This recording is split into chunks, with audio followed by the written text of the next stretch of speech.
ಮಂಗಳೂರಿನ ಓಂ ಶ್ರೀ ಮಠದಲ್ಲಿ ಡಿಸೆಂಬರ್ 1ರಿಂದ ಆರಂಭವಾಗಿದ್ದ ಸೌಂದರ್ಯ ಲಹರಿ ಯಾಗ ಇಂದು ಸಂಪನ್ನಗೊಂಡಿದೆ. ಹಲವು ಮಠಾಧೀಶರು ಹಾಗೂ ಭಕ್ತರ ಪಾಲ್ಗೊಳ್ಳುವಿಕೆಯಿಂದ 9 ದಿನ ನಡೆದಿದ್ದ ಯಾಗಕ್ಕೆ ಪೂರ್ಣಾಹುತಿ ಸಲ್ಲಿಸಲಾಗಿದೆ.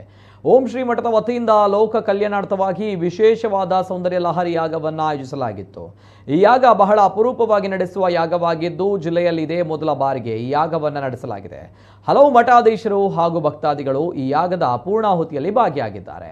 ಓಂ ಶ್ರೀ ಮಠದ ಮಠಾಧೀಶ ಶ್ರೀ ವಿದ್ಯಾನಂದ ಸರಸ್ವತಿಯವರ ಮಾರ್ಗದರ್ಶನದಲ್ಲಿ ಈ ಯಾಗ ನಡೆದಿದ್ದು, ಈ ಯಾಗಕ್ಕೆ ಮಠದ ಮಠಾಧೀಶಿಯಾದ ಮಾತ್ರ ಶ್ರೀ ಶಿವಜ್ಞಾನಮಯಿ ಸರಸ್ವತಿ ಅವರು ಯಾಗಕ್ಕೆ ಪೂರ್ಣಾಹುತಿಯನ್ನು ಸಲ್ಲಿಸಿದ್ದಾರೆ.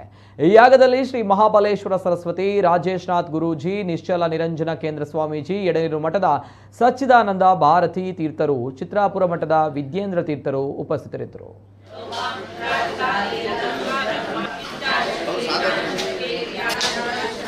राजलक्ष्मी को